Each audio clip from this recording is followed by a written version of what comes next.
శ్రీ రాజలక్ష్మి సమేత శ్రీ భవనారాయణ స్వామి వారి ఆలయంలో మాఘ మాసోత్సవాలు ఘనంగా ప్రారంభమయ్యాయి. ఉత్సవాలు తొలి ఆదివారం తిరునాళ్ల కార్యక్రమాన్ని వైభవంగా జరిపించారు. కాకినాడ రూరల్ మండలం సర్పవరం గ్రామంలో వేంచేసిన శ్రీ రాజలక్ష్మి సమేత శ్రీ భవనారాయణ స్వామి వారి ఆలయంలో మాఘ మాసోత్సవాలు ఘనంగా ప్రారంభమయ్యాయి.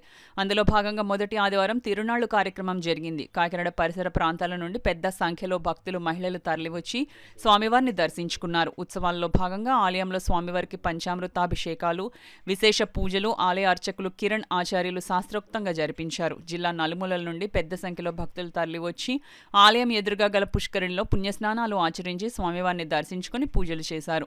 మహిళలు ఆలయ ప్రాంగణంలో ఆవు పిడకలతో అగ్నిహోత్రం సిద్ధం చేసి, ఆవు పాలు, క్షీరాన్నం తయారు చేసి వివిధ రకాల పండ్లతో స్వామివారికి నైవేద్యం సమర్పించి మొక్కుబళ్లు చెల్లించుకున్నారు. ఆలయానికి విచ్చేసే భక్తులకు ఎలాంటి అసౌకర్యం కలగకుండా chief festival officer Murali Veerabhadra Rao, ఆలయ ఎగ్జిక్యూటివ్ ఆఫీసర్ మాచిరాజు లక్ష్మీనారాయణ ఏర్పాట్లు చేశారు. ఆలయ అర్చకులు కిరణ్ ఆచార్యులు మాట్లాడుతూ, సర్పవరంలో గల శ్రీ భవనారాయణ స్వామిని దర్శించుకుంటే 108 నారాయణ క్షేత్రాలను దర్శించుకున్న పుణ్యఫలం లభిస్తుందని అన్నారు. తిరునాళ్లను పురస్కరించుకుని ఆలయానికి విచ్చేసే భక్తులకు భారీ ఎత్తున అన్నప్రసాద వితరణ కార్యక్రమాన్ని నిర్వహించారు.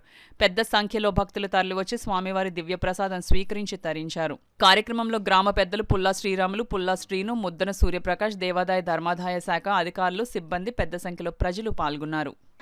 నిర్మలంగా స్వామివారి యొక్క నామాన్ని జపం చేసుకుంటే మన భావంలో ఏదైతే సంకల్పం ఉంటుందో ఆ భావ సంకల్పాన్ని నెరవేరుస్తారు భావనారాయణ స్వామి అని చెప్పేసి ఈ క్షేత్ర మహాత్మ్యం.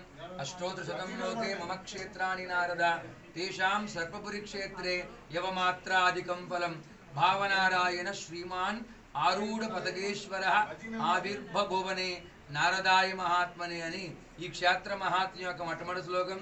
అంటే 108 నారాయణ క్షేత్రాలని దర్శనం చేసుకుని దర్శనాఫలం కన్నా అధికమైన దర్శనాఫలం వస్తుంది.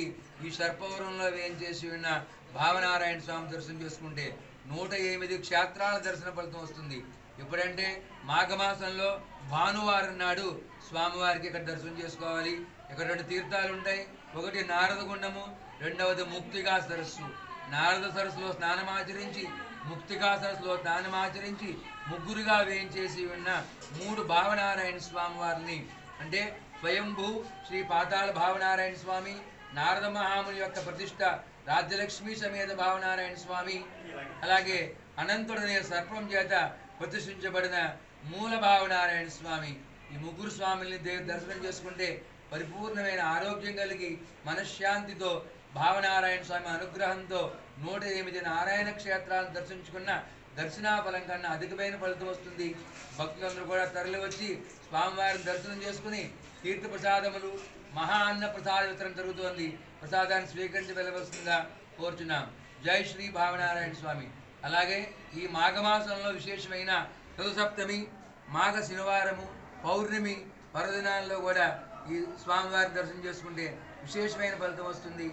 ఆదివారం నాడు సూర్య భగవానుడికి ప్రీతి కనుక ఈ భావనారాయణ స్వామి కూడా విశేషమైన రోజు కనుక ఆదివారం నాడు ఆలయ ప్రాంగణంలో ఈ పాలు పొంగించి పాల పొంగల్ని ఇక్కడి నుంచి ఈ క్షేత్రం నుంచి సూర్య భగవానికి నివేదన అర్పిస్తే విశేషమైన ఫలితం వస్తుంది. సూర్యానుగ్రహంతో ఆరోగ్యం కూడా బాగుంటుందని చెప్పేసి ఈ క్షేత్ర మహత్యం. అందువల్ల అందరూ కూడా భక్తులందరూ కూడా తరలి వచ్చి స్వామిని సేవించుకోవాల్సిందిగా కోరుతున్నాం. జై శ్రీ భావనారాయణ స్వామి.